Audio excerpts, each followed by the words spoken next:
Good luck. Hello, everybody. My name is Lat Mackey, and this is Sequence Break, a podcast that features conversations with TASers, speedrunners, developers, retro enthusiasts, and everything in between. And today, gonna try another solo episode. For better or for worse, we'll see. This is not a conversation that's going to happen with anybody else except for me. So I'm basically just going to be talking to myself for a little bit here. But I wanted to look back. SGDQ 2021 online just wrapped up last night. This is the day after. And I wanted to chat a little bit about it because it might be the last time we see GDQ in this form. I don't know. If you watched the credits and saw the ending credits and watched through the whole darn thing, it says that GDQ might return to in-person for the next event. Who knows if that's going to happen? Obviously, COVID has a big impact on that and any sort of precautions and things that are happening at that time. And I just want to start this whole thing off by a huge disclaimer that even though I am very fortunate enough to host a show on the GDQ Hotfix channel, I am not speaking on their behalf. I have no insider information about basically anything. I'm a volunteer. I've been fortunate enough to run some games at the events, and I'm just a huge geeky fan. So a lot of this is just going to be my own opinion. Take it for what it is, or you can just not listen to this episode at all. Please feel free. The choice is up to you, okay? So all that being said, I just had some thoughts and I wanted to get them out there and just talk a little bit about it. As of this recording, and I have their Twitter feed up, and they said 2.89 before they signed off for the night. As of today, they were actually over 2.9 million. So for the whole month, GDQ will be donating their portion of subs and bits and things like that. So it is possible they could get to 3 million. It might be a little bit challenging, but the fact that they did 2.9 million, once again, for having an online only event is absolutely wild. And it's almost unbelievable that they can still make this happen, because if you're somebody that ever looks at the numbers or anything like that, the average viewer count for these online events have been a lot less than they have been for the in-person events. And I mean, that kind of makes sense, right? One of the great things about GDQ is getting all these people together in the same place, and the crowd, the energy of all that, and seeing these amazing things happen in person and stuff like that. So I definitely can understand there. I'm sure there's more reasons than just those, but I can definitely understand why the numbers are quote unquote down. But I think the important number for a GDQ event, the amount of money that gets raised for charity, the fact that it's still at $2.9 million is mind blowing. And kudos to the entire community that I am just fortunate to be a small part of as a fan and as a donor and as a volunteer. The fact that we could pull together and put up 2.9 million is still just it's something to be proud of. And especially if you're one of those people who has watched or participated at all, kudos to all of us. Okay, so there we go. We'll take our little pat on the back, and it's great to see that we're still able to raise millions of dollars, considering the pandemic has been challenging for a lot of people financially, emotionally, personally. Some of us have lost loved ones and things like that. So the fact that we can still come together and do it is pretty freaking awesome. So I wanted to start it off on the positive notes, the great things about it. So I'm just going to run through some things that I observed and I noticed. I didn't get a chance to watch as much as I would have liked to of GDQ. And I mentioned this before, but one of the interesting things about being at a GDQ in person is that you actually don't watch as many runs as you might think. A lot of the fun and the interesting parts about the in-person event is that there's all this other stuff going on. There's, first of all, you're getting a chance to meet your community, whatever that may be. Maybe like me, I'm the TurboGrafx 16. There's 4 of us. We all get to see each other. It's I always joke about this, but Evan Grill, who I've known probably the longest person in speedrunning, we get a chance. We share a room, at SGDQ and stuff like that. And we haven't had our time to hang out because we haven't had an in-person event. Needless to say, you get a chance to see your community, friends, all that kind of stuff. And then there's an arcade, there's a game room, there's, especially at the new AGDQ venue, there's tons of places to go eat and to go do things. There's pools. I mean, there's all this kind of stuff happening. And so you don't get, at least my personal experience has been that I don't get a chance to see as many runs. I'm trying to get better about that because I think it's great to support people, especially runs that maybe aren't as well attended as others. Anyway, so the same thing kind of happens for the online events that have been happening this week. thankfully from my day job, I'm kind of on a break. I'm a teacher, so like during the summer, I have a little bit of extra time. So you'd think I'd be able to watch a little bit more, but no, I still do things work-wise, family-wise. My wife and I actually get a chance to hang out. She's so busy during the school year. She's a teacher as well. So the fact that we actually get to do some things and see each other and act like a couple, during the summer is kind of a nice thing as well. So I didn't get a chance to watch as much as I would have liked. I did get a chance to see the pre-show and a little bit of the first run. And I will say that I thought it was kind of fun. The pre-shows are always fun. And I don't even know how they got all of the hosts into the same area all at once. I don't think they live near each other. Maybe they do. I actually don't know at all. So the fact they had them all, acting like it was a Zoom call and then they put them in person, I thought that was really cool. And as always, the hosts for GDQ are just all top notch. From my little bit of seeing the interviews and the recaps, I didn't watch all of the recaps, but I really like that aspect. And that's one of those things that I hope that they continue to do moving forward. And they obviously can do that in person just as they would online. So I hope that's something that's here to stay, especially for folks like me who don't get a chance to see all the runs. Just knowing what were some of the high points of the day. I'll go back and check on VODs and all that kind of stuff is super helpful. And I enjoyed that aspect of the online events. Okay, all that being said, unfortunately I missed I'm really looking down the list now here on day one, and I missed most of it. If anybody in the chat has anything that, perhaps you thought was a really nice high point of day one, I'd be more than happy to share, but I missed most of it. So Tuesday was my first volunteer shift, and I was hosting during the Castlevania block. I did Dawn of Sorrow and 64, and it was my first time actually ever seeing Castlevania 64. So please don't judge me for not having ever seen or played that game. And there was an incentive where you could have played as Marie or as Reinhardt, and I'm sorry, not Marie. Carrie or Reinhardt, and the Reinhardt one was the one that was met, and Ty is the world record holder in that, so that's the one that got chosen. And it was kind of fun to see that the game kind of has a reputation if you've ever seen Castlevania 64, and I can definitely understand and see why. It's kind of interesting how the more 64 games that I see, the more I feel for the console, because it's a good thing that they have some really good gameplay on some of these games, because the graphics themselves don't always necessarily hold up as well as I think some of us remember. I mean, when I remember playing the 64, I was just like, this was like the most amazing thing I'd ever seen, and it doesn't always quite hold up that way graphically speaking, but it was a fun run to watch. And I did get a chance to watch Agent Wyvern's Rondo of Blood, obviously supporter as a fellow TurboGrafx 16 runner, although he was doing it on the Wii Virtual Console. C64 has neither. Well, that's a very good point, dog. So if you haven't gotten a chance, the Any Percent Rondo of Blood run is a fun one to watch. I would highly recommend it. Oh, I've got these out of order.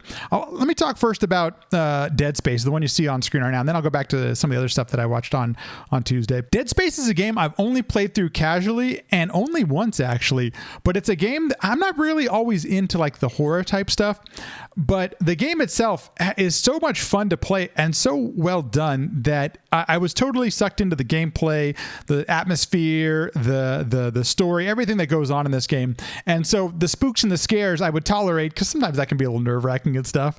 And it was a fun game to play. So if you haven't played Dead Space, do yourself a favor and play some Dead Space. It's a great game. The speed run blew my mind, and Dog Developer in the chat and I were talking about this, that there is some really interesting tech going on in this game, and the way that Living Looney Bin went through the game and was able to show off a lot of the tech and things that I just wasn't aware of in the game, and how you can break it apart and all the the clips and all that kind of stuff. It was really just a ton of fun to watch and kind of eye-opening.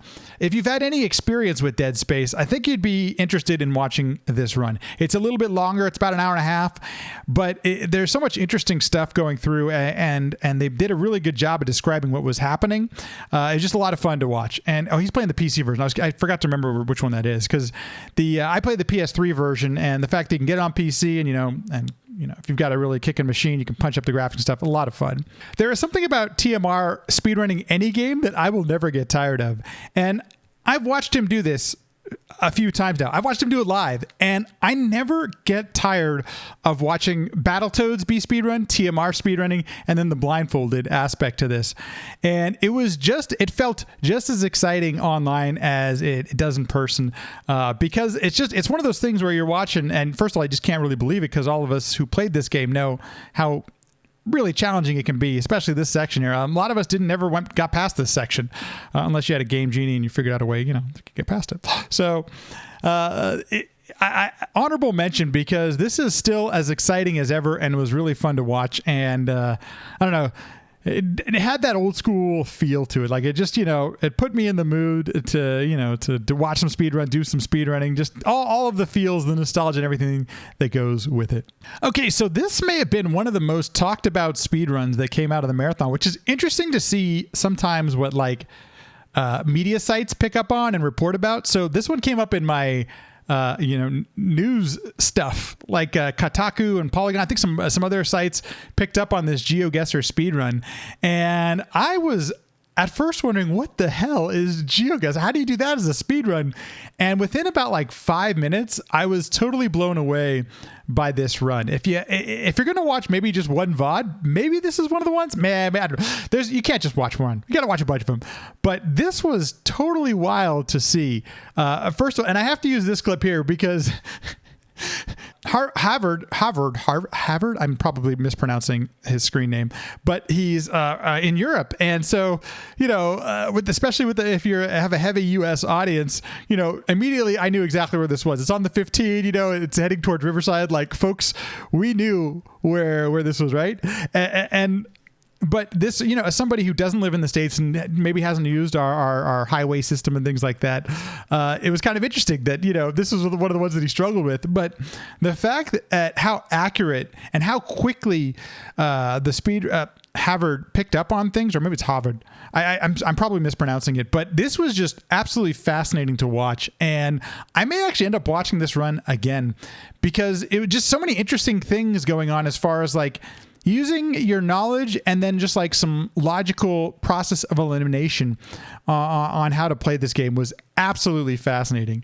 So really a cool one. I am glad I got a chance to see it, and I'm glad that, GameStud Quick is getting picked up, thankfully, by a lot of media sources nowadays. So it's got some great promotion, great way to raise some money for the charity.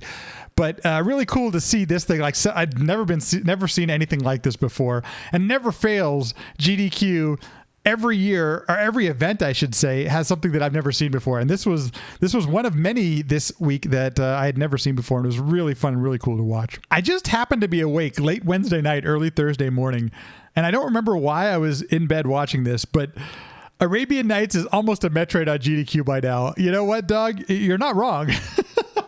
But it's still as good as ever. And I got to tell you, Goost, I wasn't familiar with the speedrunner before seeing his run of this, but he just seemed like he was chuckling the whole way through it. And I got to tell you, I think that made it a lot more fun to watch, because we have seen some of these things, before, especially this clip. This is by now obviously one of the more infamous tricks of the game, where you're just your pants just jumping for forever. By the way, this goes on literally, it seems like, for a significant portion and chunk.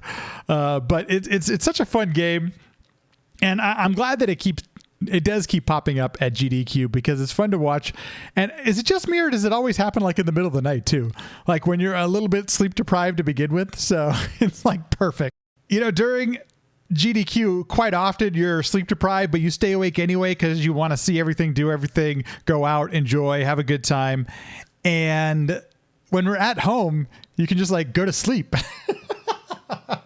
So you're there are runs that you're going to miss, or things that you want to see that you don't get necessarily a chance to do, because your bed's right there. You can just fall asleep. It's great.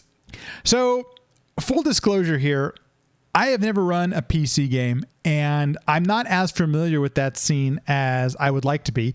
And I'm going to try to do a better job of speaking with more of them, getting them on the shows, and learning more about this scene. Because if you didn't get a chance, Thursday, Destiny 2 had this impressive relay race of a raid, and that's something that apparently happens in Destiny 2. I know nothing about Destiny 2. It's been on, I think I picked it up free, like, during one of those sales or something, and it's just been on the PC, and I've never played it. After seeing this, I really want to play this game because they made it look so much fun, but the way that the commentators were getting through so much in like such a small amount of time, they did let's see, commentators, Cammy Cakes and Dado. Oh my gosh. It was just super exciting to watch. And if you've never seen PC speedrunning or anything like that, this is actually not a bad place to start because it shows you kind of some of the things that are possible on the PC and, where these communities are going. We've been seeing PC games, almost since early GDQ. So it's not anything new, but it was just interesting to see it done in this way where they had this relay race and where the other runners were already in the game and like waiting for things to happen to, for the first runners to catch them, almost like you would like, running a track, kind of thing. And I just found that really enjoyable to watch and super interesting. Just like always something going on the screen. And I think we could have done something like this live and in person, but maybe not. Who knows if these runners, would have been able to do this live. And Shockwave was awesome. I'm not familiar with him until I saw him on this. Munchakoopas has been on the podcast, so he's the one person I was familiar with as part of this crew, but really just a big fan. It was just a lot of fun to watch. Thursday was my last hosting shift as a volunteer, and I was fortunate enough to host Vanquish. Originally, I don't remember what I was going to be doing. I was a little bit earlier in the day. I think I was going to be doing Outer Wilds, and I had a work conflict. So I am doing some teaching during the summer, and a work thing didn't work out the way it was supposed to. So I was nice enough. Prolix was nice enough to switch with me, and I had never seen Vanquish before in my life. And I did a lot of research as fast as I could to learn about the game. And I think the last time it was run, or one of the last times that it was run at a GDQ, was by Half Coordinated. And if you ever just want to be like super impressed, watch Half Coordinated run anything. It's just really good, really impressive. And the runner here, DE Cosmic, was just really fun to watch. Had some great commentators with, Demonic and Brian Otto. And so they really were able. Brian has never played the game, so he was like, the person just trying to react to this. But the movement in the game, this might be I want to play this PC game just to play this, like everything that's like fun in a PC game. This has like all in one game. And so the movement is just super interesting with slides and jumps and so many things happening. And there's even some interesting parts where DE Cosmic runs so fast that he gets ahead of where like cutscenes and things should happen because the cutscenes are happening in game. Just really interesting stuff.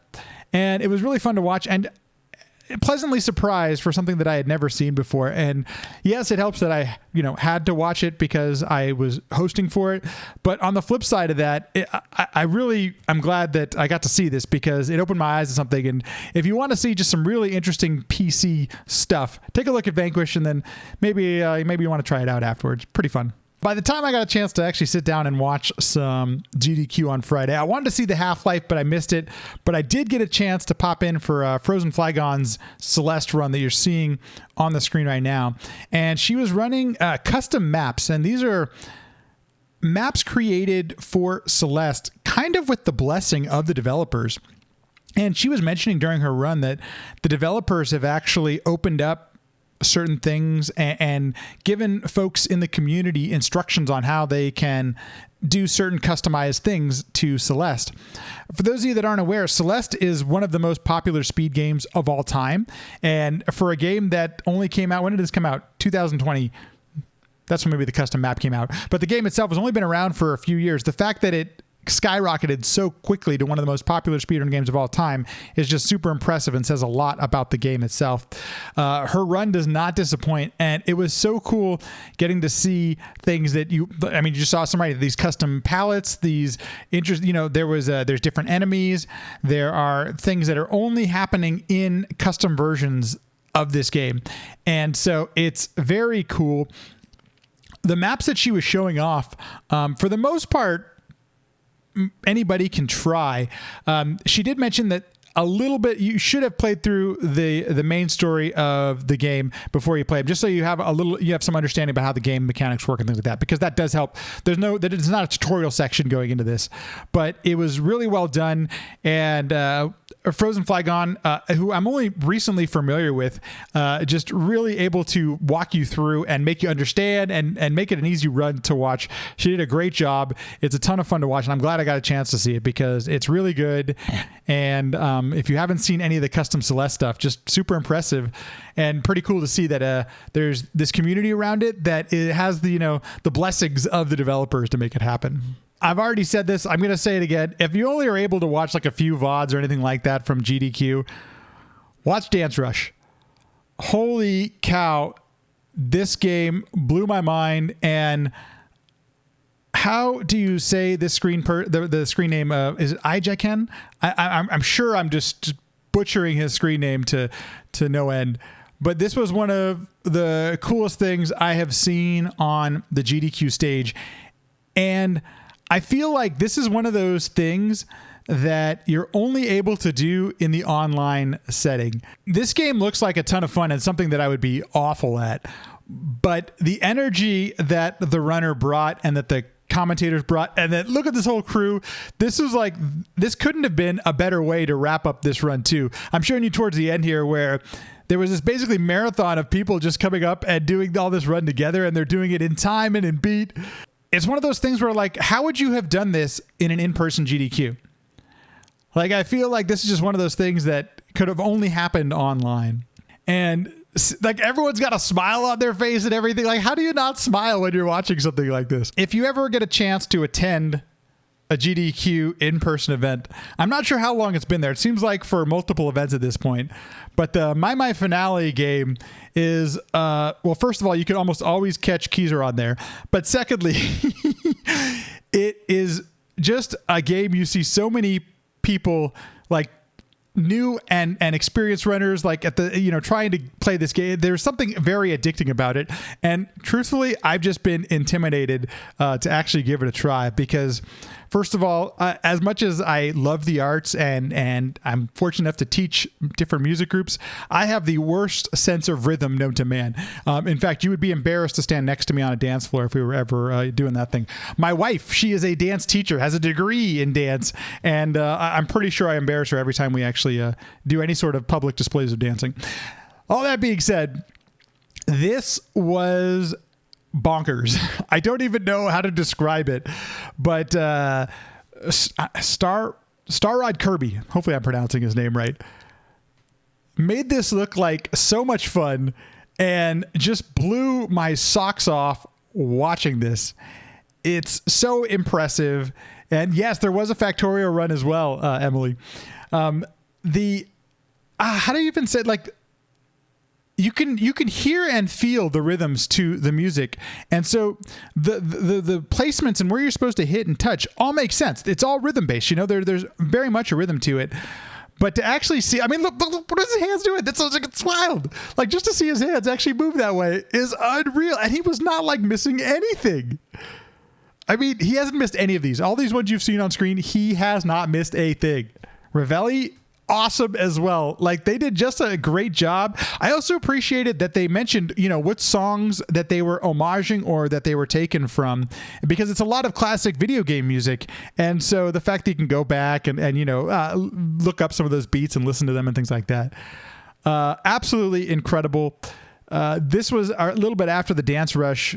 And I kept thinking, like, these are those things that you I don't know if you could do that in a live setting. I hope someday they figure it out, because I hope that things like this keep getting showcased. It's impressive. It's awesome. And to see people like this get a showcase to, tens of thousands of people is just pretty awesome. So, as kind of has turned into tradition, which is a great tradition to have, Saturday tends to raise a lot of money. So it appears that the GDQ folks try to find the games that will help raise the most amount of money on a Saturday. And Mario 64 being, one of the most speedrun games ever, makes a lot of sense to have that on a Saturday. I mentioned this during TMR's blindfolded run, that I am still just utterly blown away when I see these blindfolded runs. And I never even thought about doing an SM64 run, but it makes a lot of sense. I've watched a fair amount of Ocarina of Time and now Majora's Mask speed runs blindfolded, and this one just was, I mean, at times it's almost unbelievable. Like what you're able to do, like some of these jumps that Bubzia is doing here are just, they're flat out unbelievable. The precision that you have to do, especially in a Mario 64 run, if you've never watched or attempted a Mario 64 run, there are so many interesting things happening all the time. Whether you're the inputs you're doing on the controller to, manipulate the camera, to manipulate where you are in space and your position, and abusing everything that can possibly abuse, clips, all this kind of stuff. There is so much going on in this speedrun. And so even contemplating doing it without being able to see, I'm still not, I'm watching this and I'm still like blown away by it. Like, how does this even happen? The thing that I think perhaps might have impressed me the most about this run is that Bubzia is making it look like easy. Like this is all intended. I'm not having to guess at anything. And even like knowing when you've made a mistake or when you've done something that is incorrect, how do you adjust for that? What do you do? For anybody who's ever prepared for a marathon run, and Emily, you probably had to go through this just recently for Power Up with Pride, is that you want to practice for all eventualities. You do no reset runs so that, hey, if something doesn't go the way you planned it to go, an alternative to do so. And the blindfolded part of this just seems like it adds a whole nother layer to that because, Mario 64 runners, I mean, they know this game inside and out. Traditionally, what would happen if you could see what you were doing? Adding this whole other dimension and aspect to it. But I imagine that Bubzia probably does what Emily is mentioning, that you simplify your approach and you try to find the simplest setup and how you can go back to that and where to find that. To share with you a little bit behind the scenes. So the producer is in your ear while you're hosting, and they give you things to do, please say this donation or take us to a commercial or, throw it to an interview, blah, blah, blah. At one point, they say, throw it to Mr. Game and Shout. I'm sorry, they didn't say Mr. They say, throw it to Game and Shout at the prize table. I wasn't very familiar with who Mr. Game and Shout was. So I had no idea what the hell they were telling me to do. I think it came off. I think I said it on air. I'm like, I'm not sure what that is. And I didn't realize Game and Shout was a person. So there was a little bit of dead air during my hosting shift. Thankfully, it's real early in the morning, so I'm not sure how many people were actually watching or even noticed. But it actually did happen. And it was, I'm glad that I figured it out and that they're also very nice. They walk you through the whole process and everything, but glad to have that experience. So before I talk about the SMB3 run, a bit of a disclaimer because I do work with Mitch and I've known Mitch now for years. So there's a little bit of a bias here. But one thing I got to say about Mitch Flower Power is that he's done SMB3 on this stage now for years. We're getting closer to a decade since one of his first runs on the stage. And he still puts on a really entertaining show. The Haxor does some of my favorite commentary on SMB3. He's just one of the best because he knows the game so well and is able to speak about it. And that it's not easy, folks. You hear me, I'm stuttering and I struggle to talk through anything. Haxor does it so well and with great intelligence. Like he just makes you, really understand what's going on in SMB3 because of Mitch and a lot of others in the community. There's new stress, there's new things happening in the game, and Haxor is really good at just making all that understandable. I also have a little affinity. Sky Bills, there's just something about hearing her on the commentary, on the hosting during a Mario run that for me is very classic GDQ at this point. And one of the things that as I was watching through this run and, enjoying GDQ and knowing that it's about to wrap up and everything like that, just super impressed that these people, Sky and Mitch have been doing this for a while now, years, and they're still able to get excited about it and make us be excited about it. And that's important because when you're raising money for a charity, you want people to feel good and to be excited about giving and donating towards something like this and supporting the community and everything. So just really impressed that we've seen SMB3 on this stage numerous times now. I don't want to say it's routine because it's incredibly hard to do what they're doing in this run. But, we're used to it. And so the fact that it's still fun and engaging and really exciting to watch, just bravo to Mitch and Hacksaw and Sky for making that happen. The donations were fun. It was just a great speed run to watch and super interesting to see this run specifically because of all the things that have to happen on the fly. And it was great to see them both in person. Yeah, they are at, I believe they're at Mitch's house, I think. I know they don't live they're in different states, Arizona and Utah, but for those of you that live over in our neck of the woods, that's driving distance. You can make it there on a drive and stuff like that. So great that they actually, Mitch even mentioned it while he was during his run that they both been vaccinated. Like Mitch was like, we're doing this safely and everything. It was kind of funny to actually hear. I thought the balance of new and old stuff was really well done. It programmed quite well. I actually saw a tweet by Zallard who said this might have been one of his favorite GDQs, just like from a game perspective. And it's tough to argue. There were so many interesting things that maybe you haven't seen before mixed in with the classics, SMB3, and I hope that trend continues if and when we go back to in person. Because I think it's really a great mix. It's really fun to watch. And I think the proof is in the pudding, online event raised $2.9 million.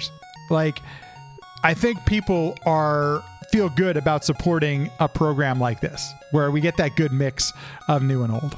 Thanks everyone for listening, watching, viewing, liking, subscribing, and sharing. All of that stuff goes a long way to helping out the podcast. If you'd like any additional info, you can go to sequencebreakpodcast.com. All of our past episodes, everything's on there. You'll find everything there. If you'd like to watch live, follow the Sequence Break Twitter. That is Sequence Break PC, and you can join in, ask some questions, watch the whole thing live. It does happen. It's not really a set time, but I do post when I go live.